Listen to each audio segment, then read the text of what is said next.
এবার সূরা তাহরিমের ৭ নম্বর আয়াতের মধ্যে আল্লাহ বলছেন, ইয়া আইয়ুহাল্লাযীনা কাফারু। এই জায়গাত আল্লাহ কাফারু নাম দিয়েছে। আগে সব জায়গাত খালি ইয়া আইয়ুহাল্লাযীনা আমানু। এই জায়গাত কি দিয়েছে? ইয়া আইয়ুহাল্লাযীনা কাফারু। মারাত্মক একটা কথা না? হ্যাঁ, সূরা কাফিরুনের মধ্যে আছে কুল ইয়া আইয়ুহাল কাফিরুন, আর এখানে আছে ইয়া আইয়ুহাল্লাযীনা কাফারু। এটি যদি মানে আদায়াদি জ্ঞানী লোকের কাছে বলা হয়, তখন কবি কি হুজুর ভুল করলেন, ইয়া আইয়ুহাল্লাযীনা পরে আমানু হবি, তাই কবে না? তাই কবে কিনা? কিন্তু আল্লাহ কি বলছে? ইয়া আইয়ুহাল্লাযীনা কাফারু, ও কাফের সম্প্রদায়। কাফের মানে হলো যারা আল্লাহর দেওয়া প্রস্তাবগুলো শোনার পরও মানতে পারল না, এরা হলো কাফের। এরা কি? আল্লাহর আলোচনা শুনলো, আল্লাহর কোরআনের বিধানের কথাগুলো শুনলো, শোনার পরও যারা মানতে পারল না, এরা হলো কাফের। আল্লাহ বলছেন কিয়ামতের দিন অজুহাত দেওয়ার জন্য চেষ্টা করো না, কোনো অজুহাত আমি আল্লাহ কবুল করব না। লা তা'তাযিরুল ইয়াউমা, আজকের দিনে তোমরা কোনো ওজর পেশ করো না। এই কারণে আমরা বাধ্য হয়ে এটা করেছি। এই কারণে না করে আমরা কোনো উপায় আমাদের ছিল না, কোনো রকমের কোনো অজুহাত আমি নেব না। কে কত বড় বেকায়দার মধ্যে ছিলা, ওগুলো বলে আমার কাছে কোনো অনুকম্পা পাওয়া যাবে না। আমি কোনো ওজর নেব না, কোনো অজুহাত নেব না, কোনো পেশাল শুনবো না। আমি খালি দেখব তোমার কর্মকাণ্ডের মধ্যে শিরক আছে কি নাই। তোমাকে এত বুঝানো হলো, তারপরও তুমি শিরকের সঙ্গে যুক্ত হয়ে গেলে। এজন্য বান্দারে, আমি তোমার কোনো ওজর, কোনো আপত্তি এখানে পরকালে গ্রহণ করব না। সমস্ত আলোচনা শেষ, তুমি সোজা জাহান্নামে চলে যাও, তোমার সাথে আমি আল্লাহর কোনো সম্পর্ক নাই। তোমাকে আমি আর পরিচয় দেব না, আমি তোমার মালিক। তুমি যাদের দল করতে, তাদের কাছে যায়, যা বলো লাগে বলো ওঠি। আর তারা কোন জায়গাতে দেখো চায় দেখে যে ওরা জাহান্নামে ঠিক মতো কোরবানগুলো খাচ্ছে, তখনই কবে যে আল্লাহ এর গিয়ে দল আমি করেছি, তাহলে আজকে তো আমার কোরবান শুরু হবে। বুঝলে? এই কথা সূরা ফুরকানে বলছে, পরকালে যখন জাহান্নামে যাচ্ছে তখন বলবে আল্লাহ ইয়া লাইতানি ইত্তাখাযতু মা'আর রাসূলি সাবিলা। তারপর বলবে ইয়া লাইতানি লাম আত্তাখিজ ফুলানান খলিলা। ইয়া আল্লাহ, আমি কেন অমুক লোকের দল করেছি, কেন করেছি? আহারে, আমি কি ভুলটাই করলাম। এই কথা সেদিন বলবে। আর আমি কেন বিশ্বনবীর দল করিনি? তো বিশ্বনবী মারা গেছে, এখন তার দল আর আছে? এখন তার দল আছে। সেটা কি? বিশ্বনবী যে এজেন্ডায় আন্দোলন করতেন, ওই এজেন্ডার আন্দোলন কিন্তু এখনো। সেটা কি?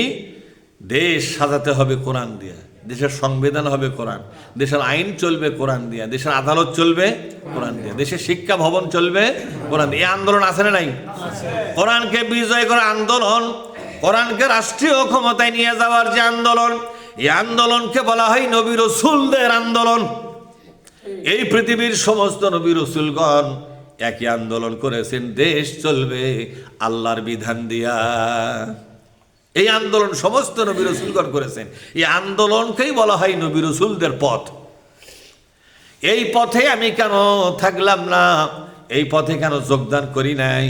তাই আফসোস করে বলবে ইয়া লাইতানি ইত্তাখাযতু মা'আর রাসূলি সাবিলা। আমি কেন নবীর পথে আন্দোলনকারী হলাম না? তাহলে বাংলাদেশে যারা ভিন্ন ভিন্ন দল করে, যেখানে কোরআন হাদিসের আন্দোলন নাই, সেই দলগুলো যারা করতেছে, এরা পরকালে এই আফসোস করতে বাধ্য হবে কিনা? কিন্তু এই আফসোস করে কোনো লাভ? আফসোসের চোটে কান্দে। বিষ্ণু বলছে এত বেশি কানবে যে ওদের চোখে পানি, তাদের কারো কারো পেট বরাবর, কারো কারো বুক বরাবর, কারো কারো চোখ বরাবর, কারো চোখের পানিতে ডুবে মরবে, এত পরিমাণ পানি বের হবে। তাই বলে পানিতে পরকালে কিন্তু পানি হবে না। সেখানে এক বলবে ওয়াজ করতে, আমি বললাম যে তুমি এটা কি করলে? করছে পরকালে মানুষের কান্দা পানির মধ্যে ডুব পারতে থাকবে। তাই বললাম যদি পানির মধ্যে ডুবি পারে, তাহলে পরকাল তো মানুষ আরাম পাবে। ইলে কি ওয়াজ করলে? ওই না হয় ডুব পারে, 4 ঘন্টা কবে যাক আরামিত হচ্ছে, যে গরম, ঠিক না? তাহলে ওয়াজ কোনটা হবে? আমি কোনটা তোমাকে হুশ করে ওয়াজ করা লাগবে না? কি ওয়াজ করলে? এখানে হাদিসের মর্ম হচ্ছে যে কানতে কানতে এত বেশি পানি পড়বে যে দুনিয়াতে একটা লোক দিলে ওই পানিতে ডুবে যাবে, এরকম পানি পড়বে, তাহলে কত পরিমাণ কাঁদবে। কিন্তু পরকালে কি পায়ের তলে পানি জমা হবে? বোঝেন না আমার কথা? এটা একটা মাজাজি হাদিস, মাজাজি অর্থ, কিন্তু হাকিকি অর্থ তো এটা নয়। অনেক অর্থ আছে, যেমন বলা হয় আসাদুল্লাহিল গালিব, খুতবার মধ্যে আসা, হয়তো আলীর ব্যাপারে আসা আসাদুল্লাহিল গালিব, আল্লাহ হচ্ছেন বিজয়ী সিংহ, মানে আল্লাহ আল্লাহ তাআলা হয়তো আলীর ব্যাপারে বললো যে তিনি হলেন বিজয়ী সিংহ। ও সিংহের মতো ওনার দাঁত আছে? সিংহের মতো কি আছে ওনার মধ্যে? সিংহ তো দাঁত দিয়ে আক্রমণ করে, আলী কোনদিন দাঁত দিয়ে আক্রমণ করছে? সিংহের মতো যে পাওয়ার, এই পাওয়ারের কথা বলা হচ্ছে।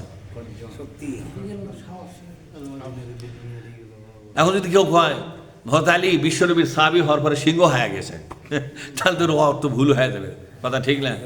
সিংহের মতো, সিংহ যখন দাপট দিয়ে চলতো বনের মধ্যে, বনের রাজা হলো সিংহ।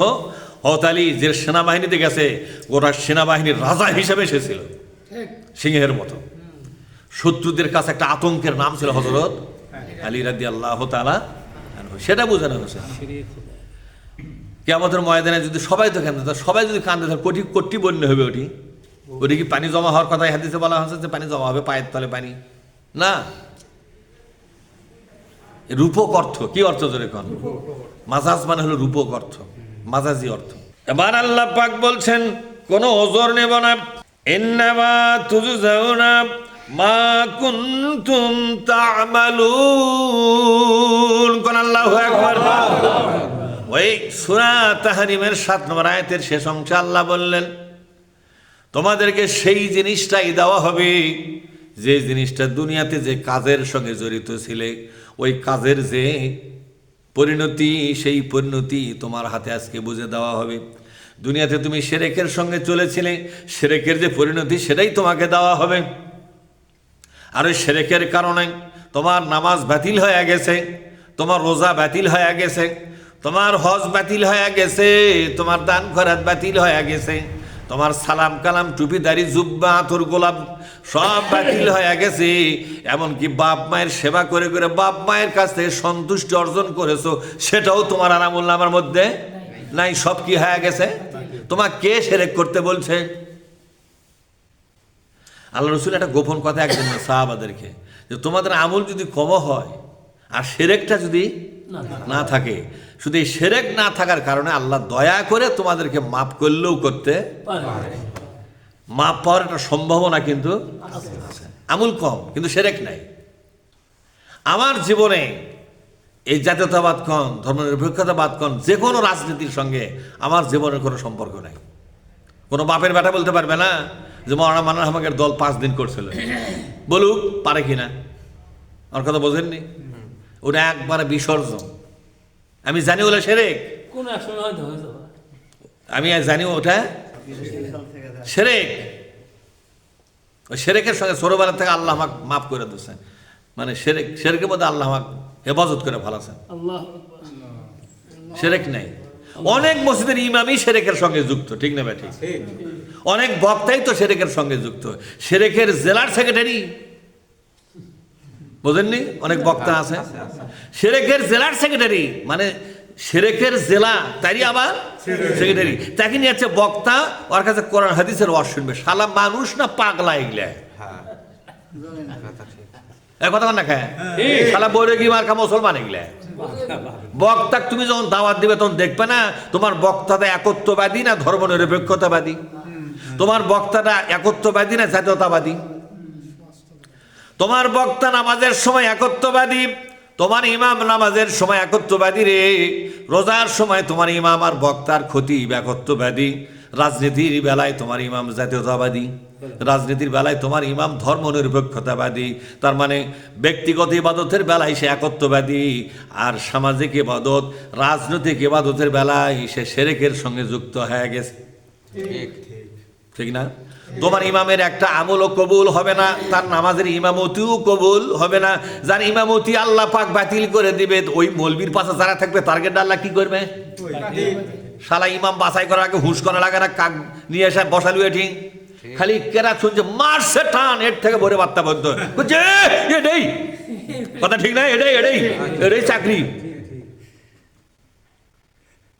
কথা বল না কেন? শালা সভাপতি, তুই বুঝিস কি রে? সভাপতি তুই মসজিদের সভাপতি, তোর মাতব্বরি, তোর গামত, তোর প্রভাব বেশি, শক্তি বেশি, টাকা বেশি, সভাপতি হচ্ছে। মসজিদের সভাপতি হওয়ার তোর যোগ্যতাই তোর নাই রে। কথা বল না কেন? মসজিদের সভাপতিকে কোরআন শরীফের উপরে দক্ষ হতে হবে।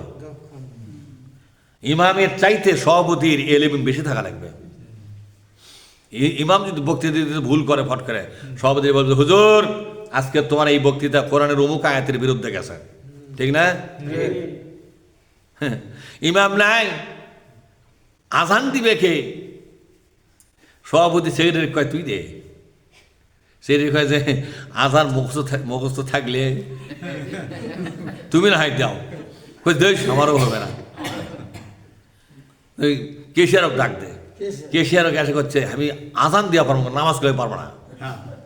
আজান আমায় ওই দেখে দেখে এটি নামাজ শিক্ষা আছে, আমি কওয়া পারবো দেখে দেখে। তোরা নামাজ শিক্ষা ধরে থুবো, আমি দেখে দেবো কম ফসকে কোন কথা আগে পাশা যায় করছে।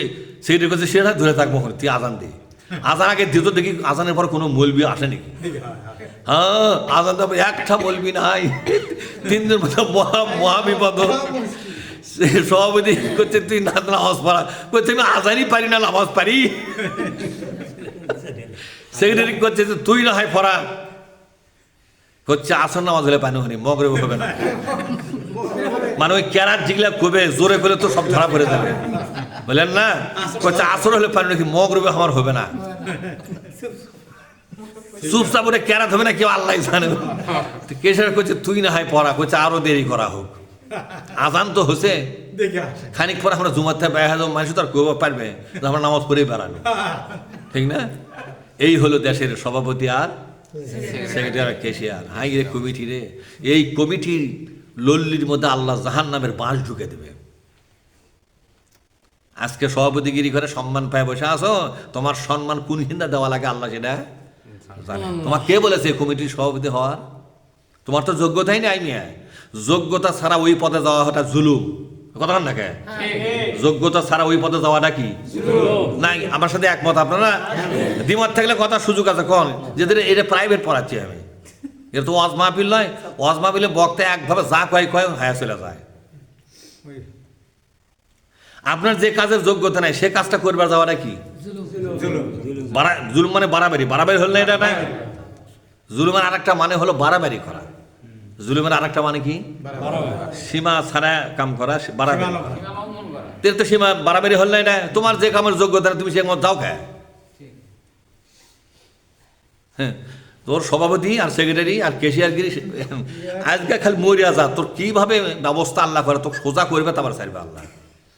তুই কোন ঘরটা কার? আল্লাহর ঘরে সভাপতি হবার আসবে, তোর হাউস তো কম বাজেনে দেখেছি।